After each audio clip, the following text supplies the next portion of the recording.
ക്രിസ്തുവിലുള്ള പ്രിയപ്പെട്ട സഹോദരി സഹോദരന്മാരെ, ഇന്നത്തെ ദൈവവചനം വിശുദ്ധ ലൂക്കായുടെ സുവിശേഷം 4-ാം അധ്യായം 14 മുതൽ 22 വരെയുള്ള വാക്യങ്ങൾ.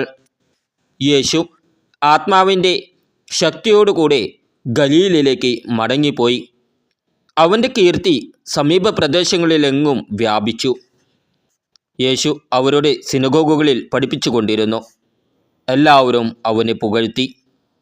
യേശു താൻ വളർന്ന സ്ഥലമായ നസറത്തിൽ വന്നു. പതിവ് പോലെ ഒരു സാബത്ത് ദിവസം അവൻ അവരുടെ സിനഗോഗിൽ പ്രവേശിച്ച് വായിക്കാൻ എഴുന്നേറ്റ് നിന്നു. ഏശയ്യാ പ്രവാചകൻ്റെ പുസ്തകം അവന് നൽകപ്പെട്ടു. പുസ്തകം തുറന്നപ്പോൾ ഇപ്രകാരം എഴുതിയിരിക്കുന്നത് അവൻ കണ്ടു: കർത്താവിൻ്റെ ആത്മാവ് എൻ്റെ മേലുണ്ട്. ദരിദ്രരെ സുവിശേഷം അറിയിക്കാൻ അവിടുന്ന് എന്നെ അഭിഷേകം ചെയ്തിരിക്കുന്നു. ബന്ധിതർക്ക് മോചനവും, അന്ധർക്ക് കാഴ്ചയും, അടിച്ചമർത്തപ്പെട്ടവർക്ക് സ്വാതന്ത്ര്യവും, കർത്താവിന് സ്വീകാര്യമായ വത്സരവും പ്രാപിക്കാൻ അവിടുന്ന് എന്നെ അയച്ചിരിക്കുന്നു. പുസ്തകം അടച്ച് ശുശ്രൂഷകനെ ഏൽപ്പിച്ചതിന് ശേഷം അവൻ ഇരുന്നു. സിനഗോഗിൽ ഉണ്ടായിരുന്ന എല്ലാവരും യേശുവിനെ ഉറ്റുനോക്കിക്കൊണ്ടിരുന്നു. അവൻ അവരോട് പറയുവാൻ തുടങ്ങി: നിങ്ങൾ കേട്ടിരിക്കെ തന്നെ ഇന്ന് ഈ തിരുവെഴുത്ത് നിറവേറിയിരിക്കുന്നു. എല്ലാവരും അവനെപ്പറ്റി പ്രശംസിച്ച് പറയുകയും അവൻ്റെ നാവിൽ നിന്ന് പുറപ്പെട്ട കൃപാവചസ്സുകൾ കേട്ട് അത്ഭുതപ്പെടുകയും ചെയ്തു. ഇവൻ ജോസഫിൻ്റെ മകനല്ലേ എന്ന് അവർ ചോദിച്ചു. നമ്മുടെ കർത്താവായ ഈശോമിശിഹായ്ക്ക് സ്തുതി. ക്രിസ്തുവിലുള്ള പ്രിയപ്പെട്ട സഹോദരി സഹോദരന്മാരെ, ഇന്നത്തെ ദൈവവചനം വിശുദ്ധ ലൂക്കായുടെ സുവിശേഷം 4-ാം അധ്യായം 14 മുതൽ 22 വരെയുള്ള വാക്യങ്ങൾ. യേശു ആത്മാവിൻ്റെ ശക്തിയോടുകൂടെ ഗലീലയിലേക്ക് മടങ്ങിപ്പോയി.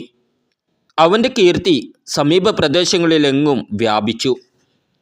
യേശു അവരുടെ സിനഗോഗുകളിൽ പഠിപ്പിച്ചുകൊണ്ടിരുന്നു. എല്ലാവരും അവനെ പുകഴ്ത്തി. യേശു താൻ വളർന്ന സ്ഥലമായ നസറത്തിൽ വന്നു. പതിവ് പോലെ ഒരു സാബത്ത് ദിവസം അവൻ അവരുടെ സിനഗോഗിൽ പ്രവേശിച്ച് വായിക്കാൻ എഴുന്നേറ്റ് നിന്നു. ഏശയ്യാ പ്രവാചകൻ്റെ പുസ്തകം അവന് നൽകപ്പെട്ടു. പുസ്തകം തുറന്നപ്പോൾ ഇപ്രകാരം എഴുതിയിരിക്കുന്നത് അവൻ കണ്ടു: കർത്താവിൻ്റെ ആത്മാവ് എൻ്റെ മേലുണ്ട്. ദരിദ്രരെ സുവിശേഷം അറിയിക്കാൻ അവിടുന്ന് എന്നെ അഭിഷേകം ചെയ്തിരിക്കുന്നു.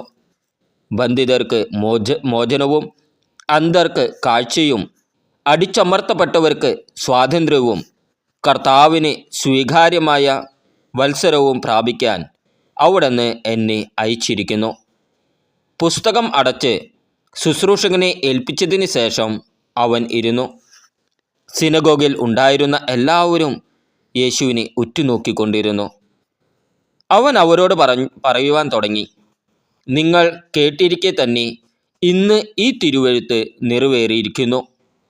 എല്ലാവരും അവനെപ്പറ്റി പ്രശംസിച്ച് പറയുകയും അവൻ്റെ നാവിൽ നിന്ന് പുറപ്പെട്ട കൃപാവചസ്സുകൾ കേട്ട് അത്ഭുതപ്പെടുകയും ചെയ്തു. ഇവൻ ജോസഫിൻ്റെ മകനല്ലേ എന്ന് അവർ ചോദിച്ചു. നമ്മുടെ കർത്താവായ ഈശോമിശിഹായ്ക്ക് സ്തുതി.